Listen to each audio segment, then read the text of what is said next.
ఓం శ్రీ మాత్రే నమః. నమస్తే అండి. అందరికీ దేవీ నవరాత్రులు శుభాకాంక్షలు. అమ్మవారిని చక్కగా నేను నిలబెట్టుకున్న విధానం మీకు చూపిస్తాను. మరి చక్కగా పొద్దుటి నుంచి అన్నీ సర్దుకుని మరి ఎప్పుడు కూడా నిత్య పూజ ఉంటుంది కాబట్టి నిత్య పూజ అయిన తర్వాత మరి అమ్మవారిని నిలబెట్టుకున్నాం కదా, ఆవిడకి కూడా దీపారాధన చేసుకుని చక్కగా ముందుగా ప్రసాదాలు చేసుకుని ఆ ప్రసాదాలన్నీ నివేదన చేసుకుని పూజ అయితే పూర్తి చేసుకున్నానండి. చూసారా, అమ్మవారిని చూస్తుంటే ఎంత బాగుందో కదా. చూడండి, చక్కగా ఆవిడకి పొట్టి పరిని మనం కుట్టాను కదా, మీకు వీడియోలు పెట్టాను కదా, చూశారు కదా ఎంత బాగున్నదో కదా. పరికిణీలు ఆవిడకి కడితే ఎంత బాగుందో చూసారా. మహాలక్ష్మిని చూసిన వారికి శుభదాయకం అండి, నిజంగా శుభదాయకం. చూసారా, మరి చక్కగా మరి నేను నిలబెట్టుకున్న విధానం చెబుతాను చూడండి. నేను రోజు చేసుకునే విధానం ఇలానే చేసుకుంటాను. అమ్మవారికి ఈరోజు వేరే పరికిణి మార్చాను అంతే. ఎప్పుడు ఆవిడ పరికిణి కడుతూ ఉంటాను కదా, చూస్తారు కదా. నిత్య దీపారాధన ఒక కుందేమో అలా 3 ఒత్తులతో, ఈ చిన్న కుందేమో విఘ్నేశ్వరుడికి ఎప్పుడు నిత్యం. లక్షవారం మాత్రం 2 రాగి ఏకాత్రులే పెట్టుకుంటాను. మరి చక్కగా అలాగే ఈ పరమేశ్వరుణ్ణి పూజించుకున్నాను చక్కగా. మళ్ళా మరి ఈరోజు అమ్మవారిని నిలబెట్టుకోవటం కదా, ఇంకో అడావులు జరుగుతూ ఉన్నాయి, గుళ్ళో నిలబెడుతూ ఉన్నారు. ఇంట్లో కూడా ఎవరి స్థామతకు తగ్గట్టు ఎవరి అలవాటును బట్టి వాళ్ళు చక్కగా నిలబెట్టుకుంటూ ఉంటారు. నేను కూడా అలాగే నిలబెట్టుకునేదానండి. కలశం పెట్టుకుని అఖండ దీపం పెట్టుకుని మరి నా శక్తి ఉన్నా లేకపోయినా చేశాను.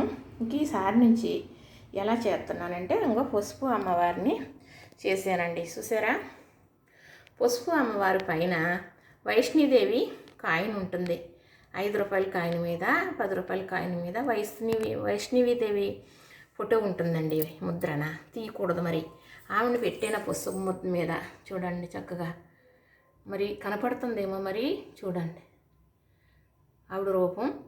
మరి పెట్టి చక్కగా ఈ 9 రోజులు కూడా ఇలాగా పసుపు అలాగా కుంకుమ మరి ఆవిడకి ఓం శ్రీమాత్రే నమః అనుకుంటూ పూజించుకుంటూ ఉంటాను. బెల్లం ముక్క మాత్రం తప్పనిసరిగా నివేదన చేస్తూ ఉంటాను. ఇది ఎప్పుడు నిత్యం పెట్టుకునేది. ఈరోజు అమ్మవారిని నిలబెట్టుకున్నాం కదా, ఆ బెల్లం ముక్క రేపు తీసేయడం, ఇంకో బెల్లం ముక్క పెట్టడం. రోజుకి ఒక నైవేద్యం, మనకు తోసింది మనం చేయగలిగింది ఆ తల్లి మనకి ఇచ్చింది. చక్కగా ఫస్ట్ రోజు మాత్రం ఆవు పాలు, పరవాన్నం, మరేమో పచ్చలివిడి, వడపప్పు, పానకం చక్కగా. చూసారు కదా. మరి ఈ అంటే నిలబెట్టిన రోజు ఎక్కడైనా కూడా ఎప్పుడైనా కూడా ఇలానే పెడతారండి. పచ్చడివిడి, వడపప్పు, పానకం, క్షీరసాగరవల్లి కాబట్టి క్షీరాన్నం చక్కగా.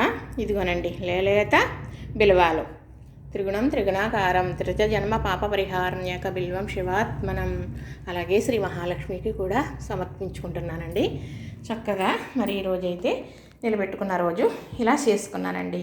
మరి గుళ్ళో నిలబెట్టినా ఇంట్లో నిలబెట్టినా ఫస్ట్ రోజు నైవేద్యం మాత్రం క్షీరసాగరవల్లి క్షీరాన్నం, అదేనండి పరవాన్నం చక్కగా వండుతారు. వండి నైవేద్యం పెడతారు. చక్కగా ఆవు నెయ్యి అయితే చిలకరించేసాను, అమ్మవారికి అయితే నివేదన చేసేసాను. చూశారు కదా. ఇంతేనండి.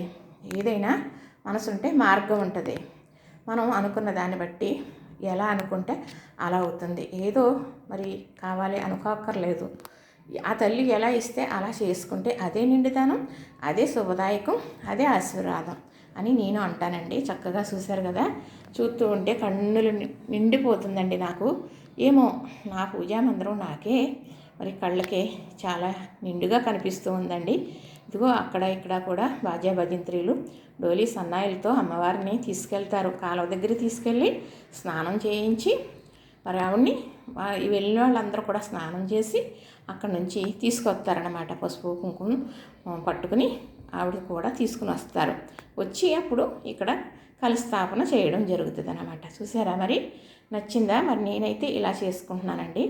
ఎప్పుడూ కూడా అఖండ దీపం పెట్టేదాన్ని, కలశకి పెట్టుకునేదాన్ని. అఖండ దీపం పెట్టుకుంటే చాలా శక్తి కావాలి, ఆ శక్తి ఉండాలి, ఈ శక్తి ఉండాలి, మరేమో నియమనిష్టలు కూడా ఉండాలి. అవన్నీ ఉండాలి అంటే కొంచెం ఈ శరీరం సహకరిస్తుంది, ఎంతైనా చేసేయగలుగుతాను. కొంచెం ఇంట్లో మనుషులతోటి ఇబ్బందికరంగా ఉండి కొంచెం తగ్గానండి ఈ సంవత్సరం. ఇలా చేసుకుంటున్నాను. ఇలాగన్నా చేసుకుంటే చాలు అనుకున్నాను. ఆ తల్లి గొప్ప అనుగ్రహం ఇచ్చింది. ఈరోజైతే ఇలా నిలబెట్టేసుకున్నానండి. నాకు తోసిన ప్రసాదాలు చేసేస్తూ ఉంటాను. రేపు ఏం చేయగలగనో అది చేసేస్తాను, అమ్మవారికి నివేదన చేసేస్తాను. ఈ అమ్మవారితో పాటు మా కనకమ్మ అమ్మవారికి కూడా కాస్త ప్రసాదం పట్టుకెళ్ళి ఆవిడకి కూడా చెల్లించేసి మరి అందరికీ పంచిపెట్టేసి వచ్చేస్తూ ఉంటానండి. ఇదేనండి చక్కగా ఈ సంవత్సరం అయితే కూర్చోమన్నారు. మా కనకమ్మ అమ్మవారి గుళ్ళో మమ్మల్ని కూర్చోమన్నారు. మా వారైతే సహకరించలేదు, వద్దన్నారనేసి ఇంక నేను ఆగిపోయానండి.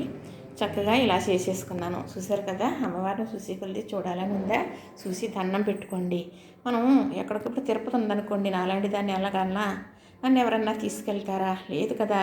కాబట్టి మరి ఇలా చెలలో చూస్తానా, తిరుపతి ఇలా ఉంటుందా, కాశీ ఇలా ఉంటుందా అనుకుని దండం పెట్టేసుకుంటాను. అదే నాకు ప్రాప్తి. అలాగా చూసిన వారికి శుభదాయకం. చూసి కూడా దండం పెట్టుకోండి. అమ్మవారి అనుగ్రహం ప్రతి ఒక్కరికి ఉంటుందని, ఉండాలని మనస్ఫూర్తిగా కోరుకుంటున్నానండి. చూశారు కదా, నచ్చింది కదా. ఇంతేనండి. లైక్ చేయండి, షేర్ చేయండి, సబ్స్క్రైబ్ చేయండి.